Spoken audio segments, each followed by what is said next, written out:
Welcome to Joji tax.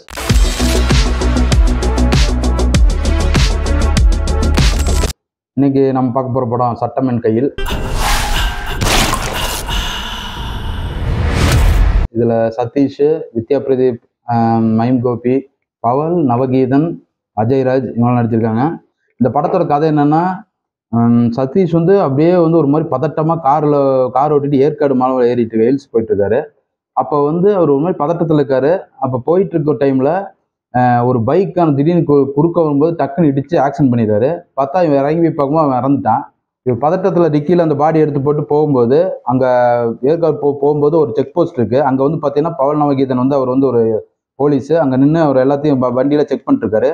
Powell Navageethan பார்த்தீங்கன்னா அவர் வந்து already ஒரு கரப்டட் போலீஸ் மாதிரி முன்னாடியே காமிச்சிருப்பாங்க. எல்லாத்தையும் போட்டு அடித்து வீசி அந்த மாதிரி ரொம்ப கொடுமைப்படுத்தி அந்த மாதிரி இருக்க ஒரு போலீஸ் அவர் தான் அங்கே நின்று பிடிச்சிட்டு இருப்பாரு. இவன் போய் சதீஷ் அங்கே போகும்போது கரெக்டாக பிடிச்சிருவாங்க. ஒரு பீர் குடிச்சிட்டு இருக்க மாதிரி காமிப்பார். சும்மா கையில் பீர் வச்சுட்டு இது பண்ணிட்டு இருக்க மாதிரி காமிப்பாரு. அப்போ பிடிச்சி டிடின்னு சொல்லி பிடிச்சிட்டு போகும்போது கரெக்டாக அங்கே போலீஸ் வந்து செக் பண்ணுவாங்க காரை. செக் பண்ணுறோம் டிக்கியை திறக்கிறதுக்குள்ள இவன் இன்னும் சதீஷ் என்ன பண்ணுவான் அப்படின்னா அதை வந்து இது பண்ணுறதுக்கு வேண்டி டக்குன்னு அப்படி அரைஞ்சிடுவார் அவனை. உடனே வந்தா போலீஸ் டென்ஷன் ஆகி கூட்டு போயிடும். போலீஸ் கூட்டு போயிடும். வாடா நீ முடிஞ்சிட சொல்லி கொண்டு போயிடுவாப்புல. ஸ்டேஷனுக்கு கொண்டு போனதுக்கப்புறம் அவர் சதீஷ் ஸ்டேஷனில் இருக்கும்போதே போலீஸ்க்கு வந்து அங்கே வாக்கி டேக்கில் ஒரு நியூஸ் வரும். என்னன்னா ரவுண்டானால வந்து ஒரு லேடி மர்டர் இருக்கிற நியூஸ் வரும்.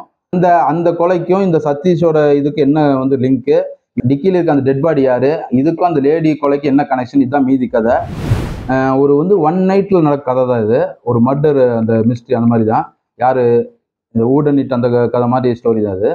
இவங்களோட இதில் வந்து கரெக்டாக நல்லா எடுத்திருக்காங்க. இவங்க நம்ம எந்த எதிர்பார்ப்பும் இல்லாமல் போனால் அது பாட்டு கரெக்டாக போயிட்டு இருக்கு. ரொம்ப சில டைம்லாம் அப்படி அமைச்சூர்த்தனமா ஃபர்ஸ்ட் வந்து என்ன பண்றதுன்னு தெரியாம சுத்திட்டு இருக்காங்க. படம் ஃபுல்லாவே அப்படிதான் இருக்கு. ஏன்னா போலீஸ் வந்து இவருக்கு ரெண்டு ஈகோ போலீஸ், அதாவது அஜய்ராஜும் பவலும் வந்து பாத்தீங்கன்னா ஒரே ஸ்டேஷன்ல அவர் எஸ்ஐ வந்து ஒரு அது கீழே இருக்க போலீஸ். இவங்க ரெண்டு பேருக்குள்ள ஒரு ஈகோ கிளாஷ் இருக்கு.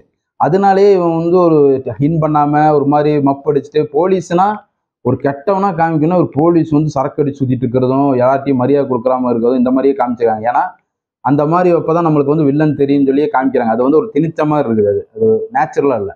இன்னொரு பக்கம் வந்து அஜய்ராஜ் சென்னை 28 பார்த்துருப்போம். அந்த ஆம்புலன்ஸ் டிரைவர் அவர் தான். அவரும் வந்து பார்த்தீங்கன்னா ஒரு மாதிரி சட்டிலான கேரக்டர், அதாவது ஒரு கிரே ஷேடு உள்ள கேரக்டர் மாதிரி தான் காமிச்சிருக்காங்க. இவங்க ரெண்டு பேருக்குள்ள ஈகோ கிளாஷ் தான் அது மெயின் படமே. அதுக்கப்புறம் சதீஷ் வந்து பார்த்தீங்கன்னா முதல்ல அப்படியே சட்டிலா ஒரு மாதிரி இதில் இடையில திக்கு வேறு செய்வார் நடிப்பாமா. அந்த மாதிரிலாம் வந்து பண்ணுவார் பதட்டத்தில். அது வந்து போலீஸ் ஸ்டேஷனுக்கு தெரியும். ஒரு பதட்டமான திக்கு அடைஞ்சிருவாரு. அதாவது ஒரு நைட்டுக்குள்ள 1 மணி நேரத்திலே தெரிஞ்சிடும் இவரோட நோய் எல்லாத்தையும் என்ன அந்த மாதிரி தான் போகும். அதனால அந்த மாதிரி சட்டிலாக போயிட்டு இருக்கும்போது கடைசியில் வந்து இவர் கொஞ்சம் காமிச்சிருக்காங்க.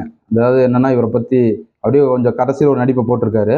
அது வந்து கொஞ்சம் நல்லா தான் இருந்துச்சு. அதுக்கப்புறம் அந்த டிக்கியில் இருக்கிற பாடி வந்து யாருக்கும் தெரியக்கூடாதுன்னு இவர் பண்ணுற சில மேட்டர்லாம் வந்து பார்த்தீங்கன்னா குழந்தைத்தனமாக இருந்தாலும் ஓரளவுக்கு பரவாயில்ல. ஏதோ கொஞ்சம் யோசிச்ச மாதிரி தான் இருந்துச்சு. ஏன்னா பல படங்கள் வந்து கேவலமாக எடுத்துட்டு இருக்கானுங்க. அதுக்கு எவ்வளவோ பரவாயில்ல இந்த படம். ஏன்னா முதல் காட்சியிலேருந்தே கதை ஆரம்பிச்சது எதுவுமே இல்லை, பாட்டே கிடையாது.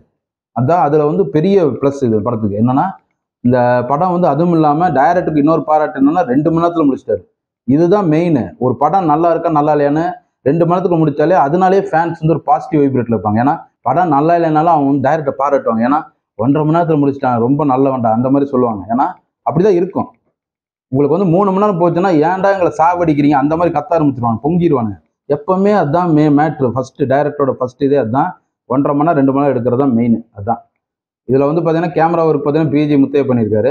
அவர் வந்து அந்த படத்துக்கு ஏற்ற மாதிரி கொஞ்சம் நல்லா தான் காமிச்சிருக்காரு. ஏற்காடு வந்து ஒரு சின்ன மலை தான், அதுக்குள்ள பெரிய ஹில் ஸ்டேஷனுக்கு இதெல்லாம் பண்ண முடியாது. அந்த அளவுக்கு ஓரளவுக்கு பரவாயில்ல. அப்புறம் இதில் ஒரு கேரக்டர் வந்து பார்த்தீங்கன்னா அங்கே இருக்கிற மலையில் இருக்கிற வந்து குழந்தைகளுக்குலாம் வந்து படிப்பு சொல்லி கொடுக்குறேன்னு சொல்லி எல்லாம் வாங்க ஃப்ரீயாக படிக்க கொடுங்க அப்படின்னு சொல்கிறாங்க. இது வந்து கரண்ட்ல நடக்குதா இல்லை 20-30 வருஷம் முன்னாடி நடக்குதா? இனியும் போய் குழந்தைகளை படிக்க வாங்க ஃப்ரீயாக படிப்பு சொல்லி கொடுக்குறேன்னு சொல்லி ஏதாவது காமராஜ் பீரியட் மாதிரி சொல்லிட்டு இருக்காங்க. அது வந்து கொஞ்சம் ஒரு லைவா இல்லை. அது பார்த்தீங்கன்னா ஒரு மாதிரி ஃபேக்காக இருந்துச்சு. என்னன்னு புரியல அது. ஏன்னா இது வந்து ஏற்காடுல வெல் எஸ்டாப்ளிஷ்மெண்ட் ஹில்ஸ் தான். அது அங்கே போய் படிக்க வாங்கலாம் சொல்லி கூப்பிடலாம் வந்து கொஞ்சம் காமெடியாக தான் இருந்துச்சு. அது இதில் வந்து வித்யா பிரதீப் ஒரு குழந்தைய வராங்க அந்த ஸ்டேஷன். எதுக்குன்னே தெரில. அவங்க சாதாரண ஒரு ஆளை போட்டிருந்தா கூட பரவாயில்ல, ஒன்றும் பிரச்சனை இருக்காது. அதே மாதிரி வந்து இந்த போலீஸ் ஸ்டேஷன் படங்கள் நான் தொடர்ந்து பார்த்துட்டு இருக்கேன். அதில் வந்து ஒரு லேடி போலீஸ் இருந்தாங்கன்னா தண்ணி ஏதாவது சிந்துச்சுன்னா அதை வந்து மாப் போடுறது, டீ எடுத்து வந்து கொடுக்குறது, இந்த மாதிரி ஒரு வேலையை பார்க்குறீங்களா? அது என்ன மாதிரி ஒரு மனநிலை அது? வீட்டில் பொண்டாட்டியில் வந்து இப்படி பண்ணீங்க. இப்போ வந்து போலீஸ் வந்து ஒரு லேடி போலீஸ் வந்து போலீஸ் ஸ்டேஷனில் இருக்கும்போதும் தண்ணி சிந்துனா மாப் போடுறதுக்கும் டீ எடுத்து வந்து கொடுக்குறதுக்கும் குடம் தண்ணி எடுத்து வந்து ஊற்றுறதுக்கும் இதுதான் வேலையா? அதை வந்து நீங்கள் வந்து கொஞ்சம் வந்து பார்த்து பண்ணணும். லேடி போலீஸுங்கிறது வந்து அவங்களும் ஒரு போலீஸ் தான். அதனால வந்து அவங்க வந்து உங்கள் வீட்டு வேலைக்காரி கிடையாது, அவங்களுக்கும் ஒரு நல்ல கேரக்டர் கொடுத்து அந்த ஸ்டேஷனில் வந்து பண்ணணும்னு நினைக்கிறேன். மியூசிக் வந்து ஜோன்ஸ் ரூபர்ட்னு போட்டிருக்காரு. பிஜிஎம் அப்படியே ஓரளவுக்கு ஏதோ போட்டிருக்காரு, அப்படியே போகுது அது பாட்டுக்கு. பாட்டுகள்லாம் ஒன்றும் இல்லை, கடைசியாக ஒரு சோக பாட்டு மட்டும் ஒன்று இருக்குது, அது மட்டும்தான், வேற ஒன்றும் கிடையாது. அதெல்லாம் நீட்டாக தான் போச்சு எல்லாமே. உங்களுக்கு வந்து எந்த எதிர்பார்ப்பும் இல்லாமல் போய் உட்காந்தா ஒரு மாதிரி ஒரு போர் இல்லாமல் போகும். நீ எதிர்பார்த்து போகிறது கிடையாதுல்ல, இது விஜயஜித் படங்கள் எதிர்பார்த்து போய் நம்ம வந்து ஏமாந்து வெளியே அழுதுகிட்டே வருவோம், அது வேற விஷயம். இதில் வந்து பார்த்தீங்கன்னா எந்த எதிர்பார்ப்பும் இல்லை. ஆனால் சதீஷ் வந்து கொஞ்ச நாளாக வந்து ஏதோ ஒரு ஆவரேஜ் மூவியாக தான் நடிச்சிட்டு இருக்காரு. ஒரு ஹீரோவாக நடித்த படம்லாம் ரொம்ப மோசமில்லாத படமாக வந்து இருக்கிறதே பெரிய விஷயம். அது என்ன சொல்கிறார் சதீஷ் வந்து இதில் வந்து ஒரு நல்ல ஒரு செலக்ட் பண்ணுறாரோன்னு தோணுது எனக்கு லைட்டாக.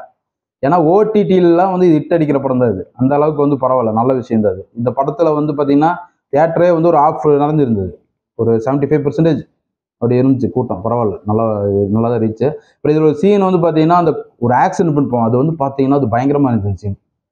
அது வந்து ஒரு மாதிரி நல்லா தான் இருந்துச்சு. என்னன்னா இதில் வந்து த்ரில்லர் பார்த்தீங்கன்னா ஒரு கனெக்டடு. ஃபர்ஸ்ட்டு வந்து இவன் வந்து எதுக்கு வரான், அந்த இன்னசென்ட் கதை, இன்னசென்ட்னு ஒரு சீரிஸ் இருக்கும், அந்த மாதிரி தான்.